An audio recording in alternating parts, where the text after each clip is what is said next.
All right, and we are live. Those last 2 weeks just flew by. It feels like we were just here. Yes, they did, didn't they? Always a fun Friday. I really enjoy these, David. Thank you Yeah, for inviting me. always glad to have you here. And we have something fun to talk about. I feel like there hasn't been a lot of news, but there have been some cool things happening in our industry. One thing I want to share is our friend Dominic Kent has released a book. Um, Anyone in our industry, he should be following him on Twitter if you're not. Should be following him everywhere if you're not. And just a little bit about Dominic. He's a freelancer and he's really mastered it. Like me, he likes writing. I also like creating videos. It's funny. He's half my age. I want to be him when I grow up. He's reached the point where my issue is, just to be completely open. I love creating content, and I spend 10% of my time creating content, creating videos, writing, and 90% of my time trying to find people who want me to do that for them. Trying to find clients. That's just the hustle. That's the way it is. And Dominic has found how to get to that tipping point where people find you. So he's not reaching out for clients. People know who he is. People like his writing. People want his writing, and they reached out to him. So now he can spend all of his time doing what he loves, creating content or just living his life, and not doing the hustle. And a lot of people are like, how do I get to that tipping point? Because there's a lot of people like me. We just want to create the content. That's the good stuff. And fortunately, Dominic has released his book, The Autonomous Freelancer, where he lays out how he got there. I don't think we're all necessarily going to get to where he is. I think it's more than just following the steps. I think that there needs to be something special there. But I think his advice could probably help a lot of us. So I just wanted to thank Dominic for being a friend and for creating this resource for us, and to point people to. It's probably a little hard to see the URL there, but if you search for The Autonomous Freelancer, Product Hunt is the website where I'm finding the book. Um, this could be a good resource Yeah. for people. I mean, Dominic is really at the top of his game. Especially, he's got an amazing talent for making sure that the content he produces is right up there on Google searches. He seems to have mastered that sort of search engine optimization and making sure that he writes in a way that optimizes for Google, but also clearly in favor of those that are reading it. There's some nice tricks and tips in there that sort of make it accessible, understandable, tells you exactly what you want to what you want to know. So I'm hoping, David, that I know that Dominic's going to Enterprise Connect. I'm hoping he can bring a few books for signing, because I'd Oh, love to get an autographed copy there. That'd be phenomenal. yeah. Well, I'm hoping he'll see this, and I'm sure that he would love that idea. Um, yeah, yeah. It's pretty amazing. It's getting to that point where you could do what you want to do. Um, I'm sorry, you're gonna say something. I thought I interrupted you No, there. I've been lucky enough, fortunate enough to work with Dominic on maybe one or two pieces, and just really inspired by his style of writing and the way in which he's sort of Oh yeah, mastered yeah. that freelancing copy. It's really good. I lost my But train yeah, of maybe thought, but I that's wanted to add, sorry. it's his SEO game is amazing. It's really tough to get on top of the searches. Anything he writes, if you go to Google and search for that, if he writes an article about Enterprise Connect, if you go to Google, it's going to be the top article. That Yeah, part's hard, but the other part that I really didn't expect is the writing style is very different, and I'm copying that writing style now. I try to write to be readable. I always say I'm not writing for the techies. I'm writing for people like my sister who works in a school and uses video conferencing. I was still writing very formally paragraphs the way we learned in high school. This today's era on the internet, we're not reading paragraphs. We can only handle one thought at a time. It's I used to think that if you had a sentence alone in writing that's not in the middle of a paragraph, it's going to get hurt. It's going to get lost. It needs protection. Sentences need to huddle together. If your thought is one sentence, you can write one sentence and then go on to the next paragraph. It makes it yeah. so You much want easier to it's almost read. like you want to throw away that. Is it Strunk and White, that little small booklet that tells you about how to write formally? Yeah, uh, yeah. You need to write in a conversational style that's accessible. Yeah, Dominic's really got it. it's a, He's it's a really covered fun that. it's honestly it's a fun way to write. It's not just easier to read. It's a fun way to write, and I feel like I'm breaking all the rules, but maybe this is the new rule book. Oh, Yeah. Well, speaking about Enterprise Connect and the fact that it's quiet, and I have a feeling that's the reason why, because people are sort of gearing up for it, and their yes. keynote speaks and moving, half the company over to Florida in the end of March. I think that's what we're going to discuss today, is it, David? Yes, I'm quite looking forward to this. I have something that's kind of related to share. I worked with Dominic on an article about the history of Enterprise Connect, and this was really fun to research. By the way, I actually a little side story. The way I found some of this information, it's no longer on the internet. The articles are so old that some of the websites aren't there anymore. And I knew it was called something before it was called VoiceCon. I remembered it was VoiceCon. It was something, and I couldn't find any articles. I found on my website on Let's Do Video an article I wrote, 6-7 years ago. That was a throwback Thursday to something to the, this was talking about the past back then, and it linked to something that the Enterprise Connect team had written that wasn't on the internet. I went to the Wayback Machine, that website that has snapshots of old websites, and found a snapshot of the article that I was able to quote for this article. So I had to go, this is internet archaeology. This doesn't exist anymore. This event's been going on a long time, but it was the PBX conference. And that's what our industry was in the 90s. It was all about telephones and making telephones work at, And you know what, David? The funny thing is there's going to be a whole generation that don't know what a PBX is. Yes. And I hope they never have to find out, because I was installing these great big lumbering refrigerators in comms rooms and punching down cables on it with a Crone tool and all of that. Dramatic stuff. And trying to program up a PBX in this esoteric language, which was even worse than PowerShell. You sort of look at this stuff and think, I remember all of that. I'm showing my age, definitely showing my age it's now. It's discouraging. No, you're right. I felt I need to explain what it was in the article, because I'm like, 90% of the people are going to say a PB what? But when I first learned what a PBX is, it was really discouraging. I'm like, no wonder business is so expensive. I thought you get out of college, you go to work, you get an office, you sit down, they put a phone there, and it's connected to the phone company. It's Sprint or it's AT&T, and you make your calls. And it's so much more complicated. There's this refrigerator-sized computer box thing called a PBX that is connected to, and that's where you program in all the press 1 for this, or leave a voicemail for this person, or this person's exchange. I'm like, so expensive. It's so complicated. Like, no wonder everything costs so much. It costs so much to run a business. It needs to be better. Yeah. And then what happened, and I was working for the company at the time, Cisco made that leap to the IP PBX, where you could use industry standard servers, software, network for voice. They had Avid, didn't they? The architecture for voice, video, and integrated data, where you could have everything running on the same data network. Costs came down because they were industry standard servers. They were leveraging an existing network, because, of course, the voice network was independent from the data network and a different cabling scheme. And these were the days before Cat 5, Cat 6 cabling. My word.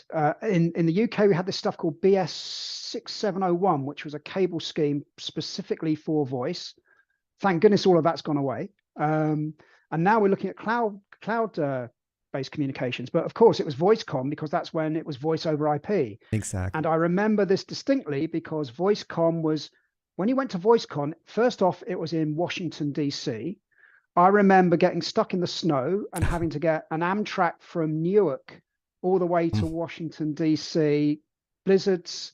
It was a nightmare. And then we got these great big thick RFP books. There were about 6 or 7 of them that I had to try and get back in my luggage all the way back to the UK. And it was like the responses from Nortel, the responses from Lucent and from Cisco and from every other PBX manufacturer, that some of which have died or being consolidated or merged. So those were that was the transition into the world of IP PBXs. So we just put everything on the internet, put everything on the same network that are put everything on the same network. The internet works great. Cat 5 cables for everything, right? And what's great is the conference, which I'm giving a shout out because I'm excited that we're going. It's like next month. It's like 4 weeks. It's crazy, and I'm getting excited about it. It's always a great conference for me. So I'm on a bit of a positive note today. I'm pumping them up, but they were staying with the times. They changed the name of the event, and it wasn't just changing the name; it was changing the focus. They said, "Hey, it's not about PBXs anymore. It's about everything being on IP, and it's just about voice." So they became VoiceCon. Until it was time, we realized it's not just about voice anymore, right? We got video, we got everything else. It became, in 2010, Enterprise Connect. And Yeah. that's been our modern show. That's about And when then I it was, started going. I think the voice com was a little bit before my time in the industry. yeah, it was that transitional time when I was working for Cisco at the time, and it was exciting because we saw this industry transition. And then of course it's Enterprise Connect. I'm now working for the parent company that owns this event, so I'm very pleased and proud to be going there. But it's also not only voice, as you say, video. There are all sorts of things. There's conversational AI, customer engagement. We've had technology tracks in the past where we've spoken about WebRTC. It's everything now, Yeah. and all of the Contact market center. adjacencies. Yeah, exactly. Yeah, so there's an awful lot going on. That's Yeah. for sure. You know I'm what I very thought might excited be to go there. fun? I have in this article I put in, let's see if I can find it. This is a great quote uh from Fred and Eric. It might be a little too low to read, but I'll put a link to the article. Um I have the conference tracks from 2011 so we could see what was the focus of the show. And again, to give them credit, I think the focus of our industry at the time. I think the conference has done a good track of tracking what's important to us. And UC is right at the top. I think UC is a big reason why it stopped being VoiceCon, became Enterprise Connect. UC just took over. Mobility was an issue. Mobility is just part of it now, right? But it was its own Yeah. thing. Cloud, wow, cloud changed our universe. We're still reeling. I'm still feeling aftershocks. Yeah, I mean, what's amazing now is we're seeing this transition away from premise-based anything. There's still a long tail of PBXs out there that are still installed and still, people are using, and can't see any reason as to why they would need to go to the cloud. But it's also being this hybrid model where you can take your existing voice investment and get additional workloads and features and functionality from cloud-based systems, so you can integrate them very nicely together. The one that stands out there is the social enterprise, which makes me giggle Ah, because there were only a few companies there. There was Yammer, there was oh good grief, who got acquired by? Oh, there was Jive Software, there was Yammer, and of course social enterprise, IBM. Of course, they were there, but there are very few people looking into the social enterprise, which is, people used to call it Facebook for enterprise. And of course, the only people that are really left standing are Facebook for Enterprise, Meta with Meta Workplace, or Workplace by Meta, and then Yammer got acquired by Microsoft, that then became Team Communities, which is now called Viva Engage. So there's whole swathes of the industry that have just disappeared or been subsumed into other market adjacencies, or you just get it for free, which is incredible. Where you would have had to pay a separate, a separate cost for this stuff. It's all rolled up into unified communications and collaboration. And mobility is just a modality, isn't it? Everyone's mobile. So we don't need to have anything specifically on mobile anymore because it's a given. So some yeah. very interesting history there. I think the need that we were looking to fill with social enterprise, having a workplace Facebook or a workplace Twitter, has been filled by Team Chat. We share I our think memes in Team Chat. We share our pictures of our vacations in Team Chat. I don't need a Twitter for work. I don't need a Facebook for work. We interesting. have I've got a our different our perception. water cooler channel. You have your water cooler Okay. channel in Team Chat. It's not exactly I, right, but I think I don't. Back at this time, I'm like, yeah, we need something like this, and now I'm like, we don't need something like this. But well, I've got a different perspective. I always say that the intranet's the place where good content goes to die. So mm, most companies got the intranet and it's static, and no one knows where the heck anything is. And if you've got a question on something, it usually goes to an email address. Teams that and any of these business chat services, of course, you get sprawl. So you get channel sprawl where you get invited to 111 different types of yeah, channels, and you just end up replicating an intranet. And yeah, it's really difficult to keep track of it all. So I think that there is a space. I'm not sure, you know, I'm not sure how that manifests itself in a large enterprise, but it almost feels like, you know, Microsoft will talk about Teams channels as being good for high velocity communications. So we set up a project group, we have a small amount of people in there, it's done, we close it down. But these things persist. It's like yeah. Japanese knotweed in a garden. You just can't get rid of it. And you just end up with hundreds of channels. No one closes it down, and someone will type something in there from last year, and it just becomes very messy. So we've still got our challenges in the industry. We need more guides on that sort of thing. I think a lot of people just creating your team chat. I think a lot of people, I've been invited to a lot of team chats, and they have 30 channels set up. They have a channel for every project, and then they're all dead, and you feel like you're doing something wrong because you're not using them. Build your channels as you grow. Get rid of. There's a lot of best practices we could come up with. So there's a new post there for Dominic. Yeah, best practices. Let's work on that one. I'm sure he's covered it already. But a cloud, I was going to say, that's a 12-year discussion that's still happening. Mobility we figured out. Social enterprises we decided we're not really going to do.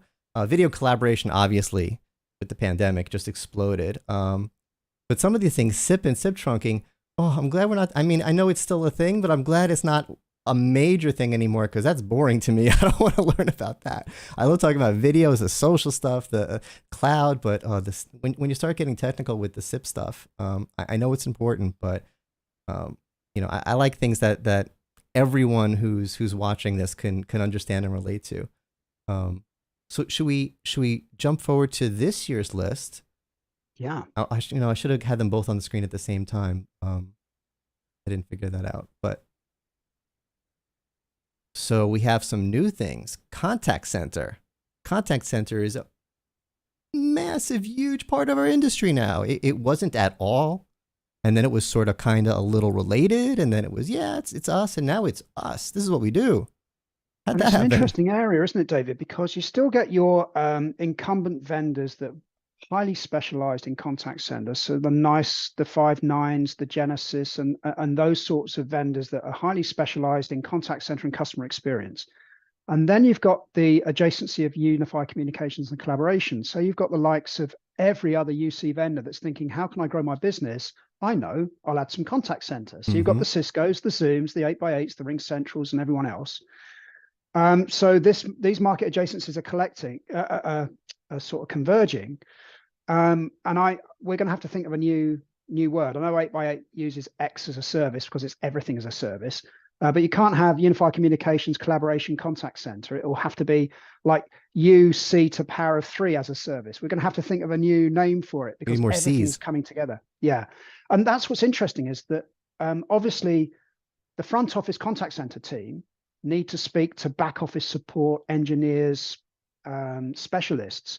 And to join the two together means that you're reducing the time it takes to solve a case or resolve an issue. So you need to have connectivity between the two. So if I can type, David, clear expert on video and video production. I've got this client issue over here. Oh, David's online. David, can you help with this client query? Pull you into a session. Job done. First call resolution. So these two areas are really converging, coming together. So I have a feeling next year we'll probably have a session, and I'll have a word with Eric about that one. Maybe we should have a session on everything coming together and what's the impact and what people should be thinking about there. Yeah, I mean, it makes sense. If I'm a Cisco shop and I'm a massive company with 100,000 employees, and we're all connected by Cisco in a million different ways, right? We got Cisco, we're using WebEx for everything. We're doing, Cisco networking, Cisco this, Cisco that. And now we want to do a contact center that's going to be connecting some of the same people that are already connected through Cisco. Of course, I'm going to want to use the Cisco, whatever Cisco has for contact center. If it's at all competitive, I mean, it really makes sense. If I'm a Microsoft Teams shop, and especially if I'm a Microsoft Teams fan, I got it and I'm loving it and I'm trusting Microsoft. I'm like, they're doing a great job of moving my data around my network. Why not use them as a contact center? Of course, it makes sense. But when it first hit me, I'm like, wait, Zoom is doing contact center, huh? Well, the other one, of course, which is very interesting there is CPaaS and APIs, because everything is integrating with everything else. Everything is becoming more open. So it's very unusual to find a UCaaS solution or a customer engagement or customer experience solution that hasn't got a way of customizing things, embedding things, integrating with Zendesk or Salesforce or Dynamics or PagerDuty or any of those other sort of front end applications that everyone uses. So all of this stuff is coming together, and it's really interesting because vendors have to do that to grow the business. They've already penetrated the market as much as they can do. So they're looking for revenue opportunities and new revenue streams. And I guess the only way they can do that is to start, infringing into other adjacencies, other areas. That's a perfect lead into my next question for you, which is on collaboration platforms. Because if everything's coming together, that's a great way to pitch it. I'm not trying to sell you Microsoft Teams chat. I'm not trying to tell you Microsoft Teams video. I'm telling you the Microsoft Teams platform. We got contact, same, Zoom, Cisco, whatever. Go with our platform. And of course that makes sense. And from a marketing perspective, I understand why they're doing it. But when hanging out with our fellow analysts, some of the ones who I think might be a little smarter than me and maybe know a little more about me than these things, they're saying it's all, well, I'll paraphrase, it's all nonsense and it's all marketing and none of it's real at all. So I'm sorry. I'm gonna play dumb on this. Help me out here. How much of this is real and how much of this is marketing? Is this the next huddle rooms? Is this telepresence? In terms of platforms, do you mean? Is everything coming together on a single platform? Is everything converging on a single platform? I mean, it's a category. It is I think it is a category because if anyone that's worked across time zones knows it's very difficult to find space in people's calendars. I was speaking to one of my colleagues in Australia. She was up to 8 o'clock. We then tried to bring in someone from the US, and it means that I'm up at 9 o'clock and she's up at silly o'clock in the morning. We're more likely to use asynchronous communication, file share, collaborate on a single platform to do that. And in the times where we need to speak synchronously with voice and video, we've got a platform to do that. And of course, if it is on a single platform, then the management is so much easier because you're not having multiple points of administration and you're not having multiple areas that you have to sort of, oh, Tim's provisioned on that platform, but he's not on that platform. And we need to integrate him with this and that and the other. So I do have a feeling that we will see more of a platform approach that leverages all of this. And it's very different from the days of PBX where it was a specific piece of hardware with specific hardware-based cards and processors. The whole thing's been opened up. It's all APIs, it's all software, it's all servers, all running on a single data platform. A lot of it cloud-based, using hypervisors, using infrastructure as a service by AWS or Google GCS or from Microsoft Azure. It's a whole new world of openness. As well, some people would like you to believe it's a whole new world of openness. There are others that are still, very keen to cling on to their crown jewels, so to speak. It definitely feels, I mean, and again, this could just be positioning and marketing. You open up the Zoom app and you look at those tabs, kind of feels like a platform. All right, we got my email, got my calendar, got my whiteboards, got, I don't want to open it up because I'll start moving things around on my screen, but it's not just I open up Zoom and I make a video call anymore. And it's not 6 different apps. It's all in one app. It kind of feels like a platform. That's right. And of course, Teams. There are some vendors that have seen that transition and managed to make that migration very quickly. They can see a lot of this stuff coming along the road. There are others that get completely blindsided by it, and there are casualties in this industry. So if you'd have seen back the vendor list way back from VoiceCon, there'll be some people that aren't there anymore. There'll be people like Ericsson, who produced the MD110 in 1983 that were acquired by Astra, I think, who were then acquired by Mitel. And then you've got all of these vendors, Nortel were acquired by, who were Nortel acquired by? My word, come on, Tim. By Avaya. No, was it Avaya? Yes, of course, it was Avaya. Nortel were acquired by Avaya. You've got right. Other vendors that just have disappeared, like Jive Software seem to have disappeared off the face of the earth. There are some vendors that are essentially becoming resellers of RingCentral. Arguably Mitel, Alcatel-Lucent Enterprise, although they've got their own service, they also resell Ring. And then Atos, who were Unity, who were Siemens Enterprise Networks. Right. So who were Roll, I think. So there's people that make these transitions. There are other people that aren't. They get blindsided by technology and vendor moves and what's important. Customers drive all of this. They are the ones that ultimately, provide vendors revenue, and if you're not up to scratch, you start losing market share, and before it's too late, it's You can't change your business model. You can't change your partnerships, and it's very challenging. Yeah, it's I think one quick takeaway just looking at this list compared to the 2011 list is the dramatic change. And imagine being the CEO of a billion-dollar company trying to navigate these turns. I mean, these people, it's easy to have a few beers at an analyst event and make fun of these people for letting their businesses fail, but they're not dumb people. I mean, they were qualified. It's just a dramatically changing industry sometimes. It is. And have you heard of Jeffrey Moore, David, the guy that wrote Crossing the Chasm? And he did this technology adoption curve that shows the early adopters, the chasm, the mainstream, conservative, and laggards. Mm-hmm. He did an excellent book. I think it's called Zone to Win. And he talks about how you have an incubation company within your own company that is set up to explore emerging technologies, looking at ways in which you need to change your business model, and then you use the investment from there. And it's almost like a step-by-step guide to wean yourself off the old way of doing things onto the new way of doing things. So it's a really good book. It's a good recommendation. I'll try and paste you the link. So yeah, that, please. I want to check it anyone out. that's interested. Yeah. So, anything else we should discuss here, or should we lead into our last topic, which you've been kind of leading towards? Yeah, I guess security and compliance management and networks are all part and parcel of a cloud-based approach. And it's almost like a tick box exercise. Every single vendor out there has got encrypted data privacy, data sovereignty. It's all a single management platform.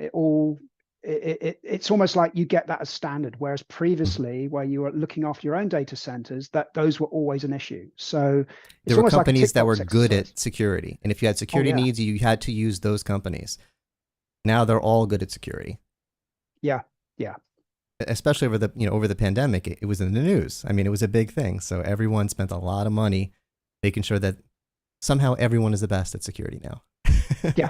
Yeah, and they should be. It has to be. You can't have. No one would put their hands up and say we've got the most unsecure platform in the world. It's not. It's not a good strategy, is it? No, but they're not just talking the talk. I mean, there has been development dollars. There's been hiring. There's been pushing forwards of protocols. There's been a lot of work done in the area, and nothing will ever be totally secure because the bad guys are smart sometimes, and the bad guys know they know how the security stuff works. So.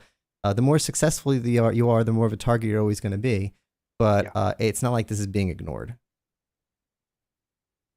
So should we talk about, and I'm almost hesitant to talk about it because I talk about positive things, but Avaya has been in the news again. And I feel like, this has been an ongoing thing where they're just always, having these bankruptcy-ish issues, and it really doesn't make sense to me because when I talk to other analysts, they say their customer base is amazing. Their customer base is so good that the best way to grow in the industry is to steal Avaya company customers. I mean, and their technology is amazing. It's really good stuff. It's not just but somehow they're always. Did you hear about what's happening with Avaya? And it's happening again. So, do you have any insight?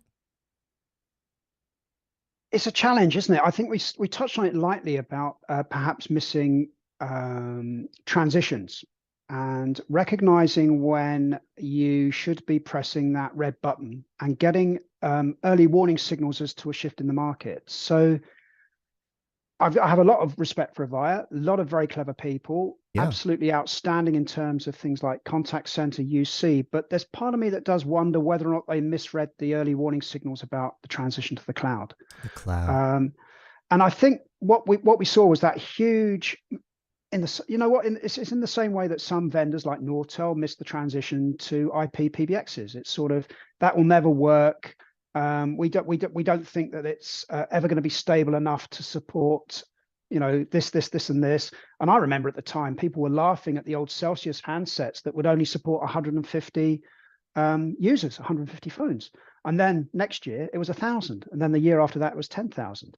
And sometimes people misread signals. Sometimes they don't look at those early warnings. They are blindsided. or they can't change their business model, or there's something in terms of partnerships and transitioning a partnership that makes their money on devices and installing PBXs to the cloud is very difficult. I think Avaya have been absolutely amazing in terms of providing advanced services. Maybe their partner base weren't able to make that transition away from reseller and distributor and installer to deriving revenue from customization, for example. So I have a feeling some people aren't able to move quick enough to a new emerging model. I'm not saying that that's Avaya. I'm sure there'll be people doing postmortems. And of course, Avaya by no way gone. You know, Oh no. that they've restructured. That they aren't saddled with that sort of debt. I'm sure they're going to emerge from this with a renewed focus. But I'm sure they'll be asking questions internally, you know, what happened. As an observer, I can only really comment on how, you know, some vendors seem to get blindsided. I wonder if some of that could be that losing that transition to the cloud. Yeah, it seems like, you know, and I think I said this before, it's harder to term a big ship in a storm. The biggest companies in our industry really struggle the most with cloud. You know, Polycom at the time was you know, they were the king of video, or one of the kings of video. They really had a tough time going to cloud.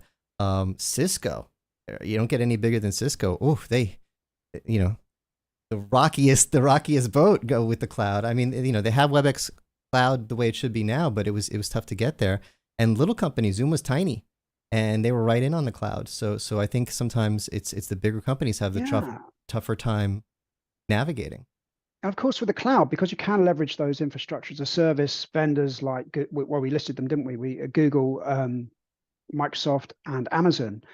Your barriers to entry are so low because you can spin up a hypervisor somewhere, and all of a sudden, you know, you and I have a fantastic idea for a piece of software, and we spun it up in a data center somewhere, and that's it. We're up and going. We don't have to worry about a distributor network. We don't have to worry about devices necessarily, because we could buy anything off the shelf and pretty much plug it in.